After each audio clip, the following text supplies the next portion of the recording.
So good afternoon, I'm Mary Jo Pico, Dean of Teaching and Learning, and I'd like to welcome you to Tech Fair Spring 2013 Keynote Address.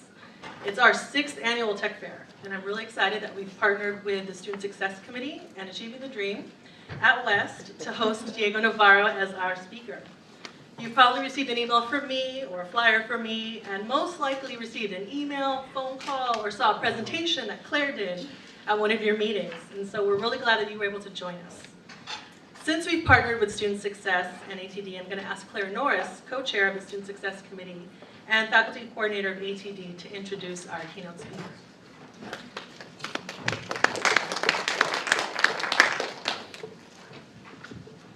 Hello. So Diego Navarro grew up in Pomona, and he graduated from Pomona High. And when he went to Pasadena City College, he discovered that he wasn't able to read or write at a college level. And so while he attended PCC, he supported himself working 32 hours a week as a computer support specialist at Bank of America. He has a BA in Information Systems from Antioch University and a graduate degree from Harvard University's Graduate School of Business. And I first heard Diego speak in March of last year at a 3CSN event, which is a statewide event. And he was on a panel, and what I noticed was that he talked about what our students have to deal with in a way that I hadn't heard in that kind of broad event. I had heard, individual faculty members talking about having students who are homeless or students who are dealing with gang violence or who've gotten shot and stuff like that, but I hadn't heard it in a statewide venue in that way. And what I usually heard in statewide venues were things more academic, about students' academic deficiencies. So that stood out a lot to me. And what stood out the most as I heard him speaking was his passion for students and his commitment for the students getting access to an education that a lot of times eludes them. So then, in October, I saw Diego again at a Student Success Conference sharing about the ACE program. And so I signed up to participate in the Experiential Learning Institute that's affiliated with the program. And I participated in January, and I got really excited about bringing this Experiential Learning Institute, also known as the FELI, here to West. Because I got a clear picture of the impact that the FELI could have for college-wide, for our students, and for all of us. So I'm very excited and pleased and thrilled to introduce Diego Navarro. I'm honored to be here, and thank you, Claire, for making this happen and inviting me to be here. I very much appreciate all of you that are interested in this topic and this work.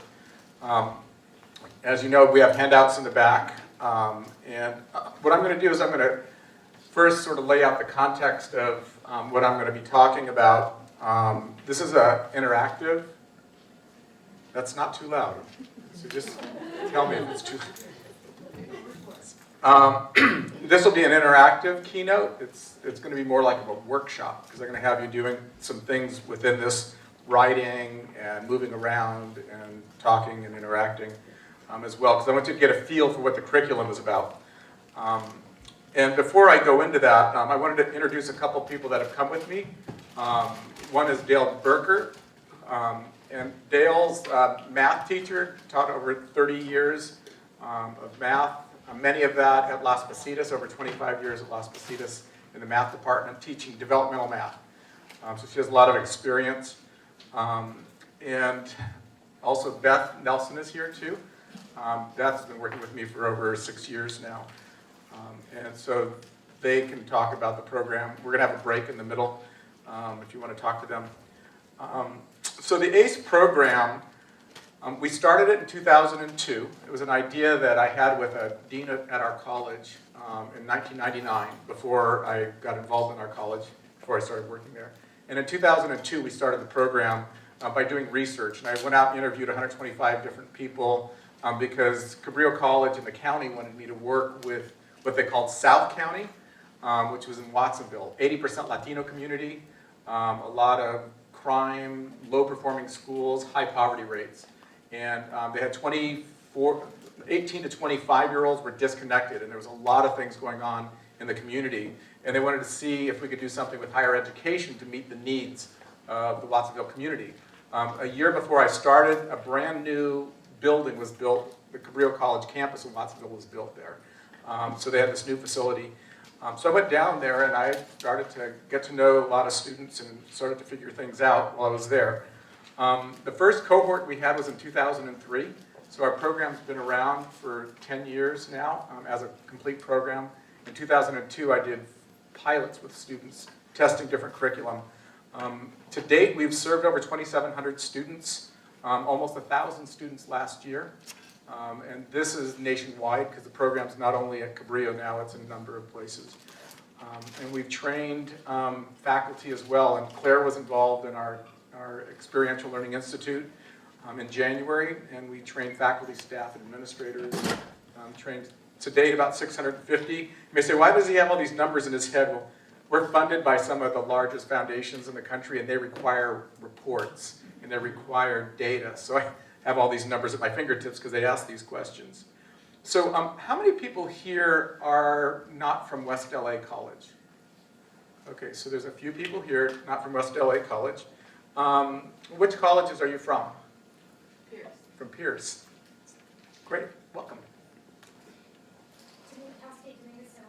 Okay, welcome. Los Angeles City College. Great. Welcome. So I wanted to get a sense of who's in the room. So how many faculty are here? Okay, so large number of faculty. How many administrators are here? Okay, and how many are from student affairs? Okay, and how many are from academic affairs? That's teaching in the classroom. Okay, so that gives me a sense. So this talk is about student engagement from an intrinsic and affective model. A lot of what's being done in the United States in higher education around student engagement is what's called extrinsic student engagement. Okay, so you have intrusive advising, you have a number of things that you're doing extrinsically with the students. And this model is based on an intrinsic student engagement. It's about the inside of the students and having them start to figure out where they are and what they want to do and who they are. And so this intrinsic engagement is about awareness. It's about becoming aware and also reflecting about who you are at a deeper person inside of yourself. Okay, so it's a deeper exploration and inquiry into yourself. And we start this off with a 2-week foundation course with students. It's 8 days long. Each day runs from 9 to 5. When I started the pilots back in 2002, and when I started the pilots, the students I worked with were I got referrals from the probation department, from CalWorks, which is the Welfare to Work program, and from the County Office of Education, which in Santa Cruz is all your continuation schools, the last stop before students are kicked out of the public school system. So I wanted students that I felt were falling through the cracks, that I could figure out how to get them engaged in education in a new way. Because if I could meet their needs, then for sure it'll meet the needs of other students if I get the right curriculum. So it was interesting how that worked out. But by the second pilot I did, the students, the second to the last day, it was a 5-day pilot. The students, I was told by the people that referred the students, they said 50% of your students will not be there by Wednesday. You know, Wednesday at the end of the day, 50% of your students won't be there, or the people I recommend or referring aren't going to be there. So the first day, I'm sitting there, and the students are introducing themselves, and they're laying back in their chair, and they have hoods on, all this stuff. And I'm going, I don't think he's going to be here. And yeah, I think she'll be here. So I was trying to figure out the 50%. Well, on the 4th day, at the end of the day, there was a break. And the students came back in the classroom, and one of the students that was a leader, he played soccer really well. Everybody looked up to him, and I think he was a former gang member. He said, is tomorrow the last day? And I said, yeah. And he stood up on a chair and he goes, we don't want this to end. And all the students started saying, we don't want this to end. We had all the students, all of them, 15 of them were still there. And I said, okay, Okay, we don't want to riot here at school. I'll come back in 2 weeks for another full day, but I will only do this if you each promise to be there. And here, everyone promised, so I came back 2 weeks later, they all showed up, and they spent another day. And so what I started to realize is that people don't really know our students very well, because the probation officers and the social workers that knew these people really well felt 50% of them wouldn't even be met, they would leave, and they didn't. So what I'm finding is that students, when they see a relevant education that actually touches them in a deep way, actually will change. And they change pretty significantly. So how do you change? Well, that's about self-awareness and reflection. And many of our students don't know themselves. My very first pilot that I did, I had a student, Steve, come into it on Wednesday. He had missed the first 2 days. And he comes in, and part of the afternoon we make robots, because you want to do something active after lunch. And the third day, they'd put the sensors and the motors in the robots, and they were beginning to do programming of it, what's called embedded programming. So he could show us at the end of the week the robot's moving. And so Steve came in, he missed the first 2 days, he built his robot, programmed it, and then showed me. He did all 5 days' work in this 2-hour period. And I went up to him and I said, Steve, you should be at our college. And Steve said, I can't go to Cabrillo College. And I said, why not? And I'm thinking he's got to work and he's got kids. He says, well, I've got dyslexia. So the point I'm making here, which I'll finish the story in a moment, is our students don't know who they are. Okay? I have dyslexia, Steve says. So I just come out of industry and stuff, so I didn't really know a lot about teaching. So I handed him a paragraph. I said, could you read this to me? And he read this paragraph to me, which doesn't mean a whole lot because I don't know how to test for dyslexia. But it seemed odd that he said he had dyslexia. So I said, how do you know you have dyslexia? He said, my 2nd grade teacher told me I had dyslexia. Have you ever been tested? No. Okay, so he had limited himself because of his self-understanding based on feedback that he received in his education so far. So today what we're going to talk about is our students' education. When they come here, there's certain things that happen to them in education. We're going to look at the industrialization of education. And this is kind of what we do in the FELI program. Is what is the industrial model of education our students experience? Why was it created? Why is it the way it is today? And we don't go into that too much today. That's really the summer thing that we'll be doing. But I want us to start off with that. But the key thing is to observe yourself. So to learn, you have to observe yourself. And students do best when they're aware of what's going on around them. So I'd like you to become aware. So I'm going to go through what's called the ladder of learning. Okay, this is one of the frameworks we use in the FELI Institute. And so this is about learning. Now, any of you that have ever climbed a ladder, when you're standing on the ground, are you on the ladder? No. You're on the ladder when you step up on the first rung, right, of the ladder. Then you're off the ground. So if you look at the ladder of learning, okay, when you're standing on the ground, it's called fast pass matching. The 0 means you're not on any rung. Okay, when you're standing on the ground, you're in fast pass matching. So what is fast pass matching? My wife is talking to me, and I go, she talked to me about this last week, and I just close my mind. Or somebody is lecturing and talking, and you say, oh, I already know that, and your mind goes on to something else. You know that part of you that just says, oh, I know what that's all about, and you just sort of shut down. Okay, that's what fast pass matching is.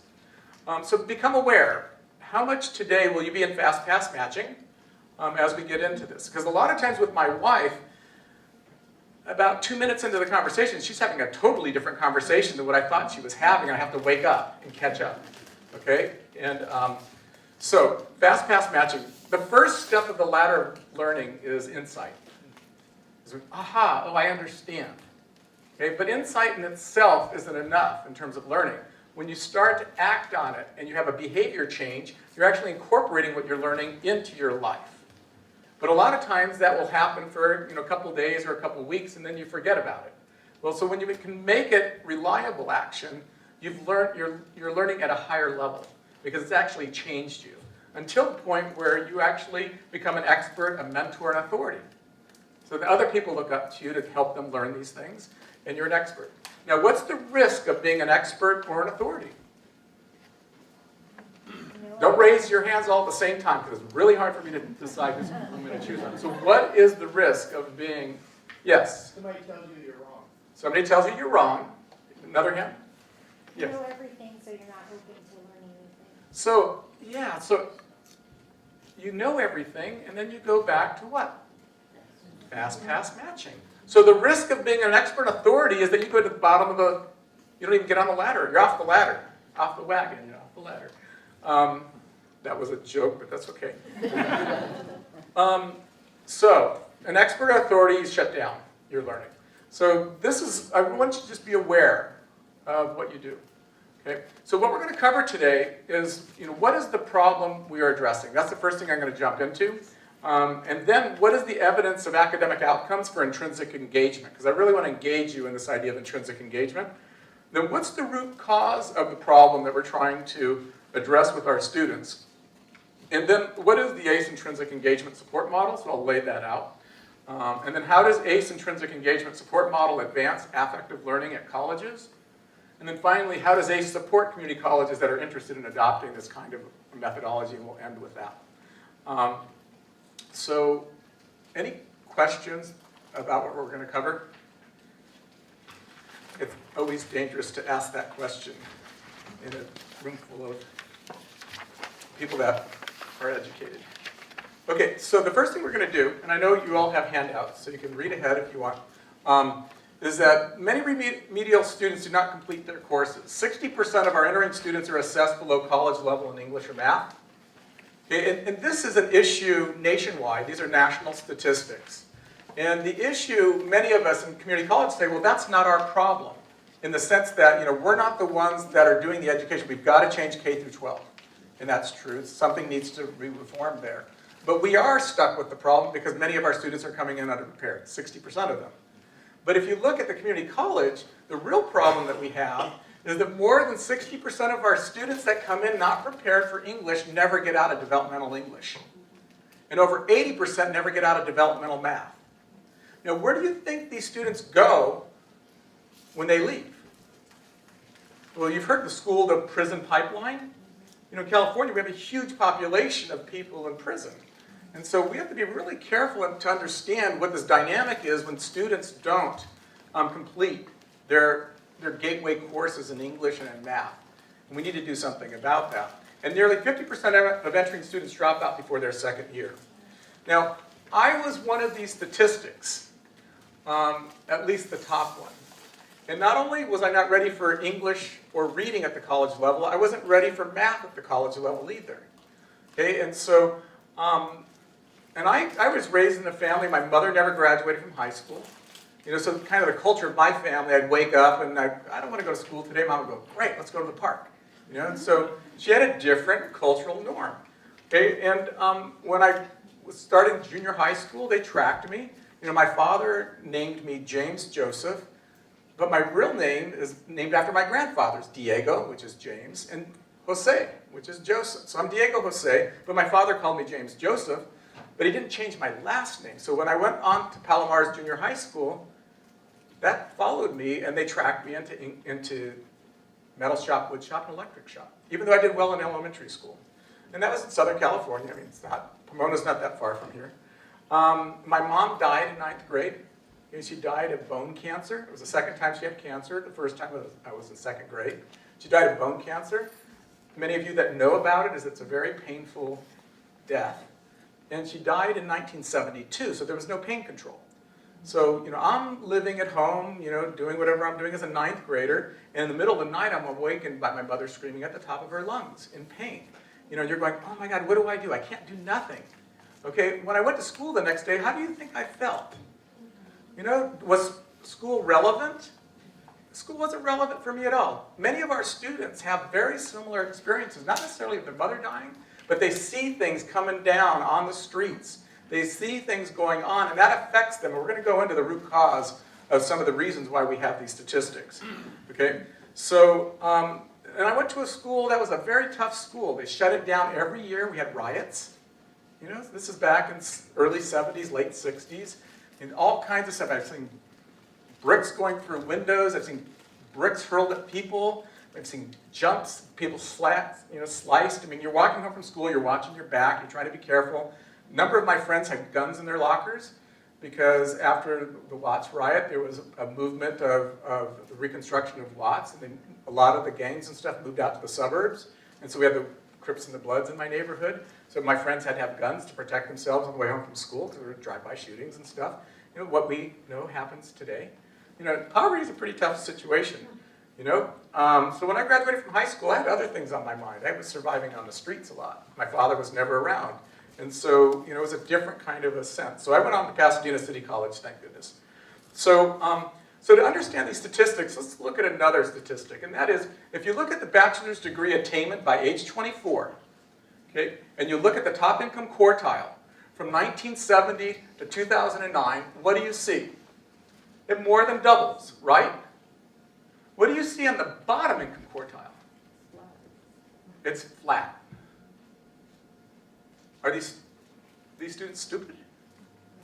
No, it has nothing to do with that. It has nothing to do with that. We've got a real issue around this. How many of you listened to This American Life?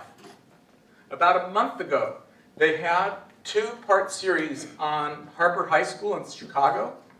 Listen to that, because you're going to get a real clear sense of what our students are experiencing in their lives. And until we make education relevant to them, we're going to see these statistics stay the same. Because education needs to shift, become relevant for today's students. Okay? I had this one student, Felicitas, and she came into our program the second semester I had the program. And I was out recruiting for the program, so I was at Welfare to Work program. And she came up to me after I gave this talk, and I said, you know, we'd love for you to come to an orientation on campus. We'll tell you more about the program. She goes, I can't go to Cabrillo. I said, well, why can't you go to Cabrillo? She said, you know, and she told me this story. She was 13. She and her mother and her sister crossed the border in Arizona, went through the desert and ended up in Southern California. And they lived here for about a year. And at some point towards the end of that year, they had a sense the migra was after them. And so their family, the 3 of them, moved up to Watsonville. They moved up to Watsonville. She finishes 8th grade. First person in her family to finish 8th grade. She has a quinceañera, which is part of the Latino culture, and had this quinceañera. Within a month after the quinceañera, she found herself pregnant. She dropped out of school at the age of 15. When I met her, she was 27, had 4 children.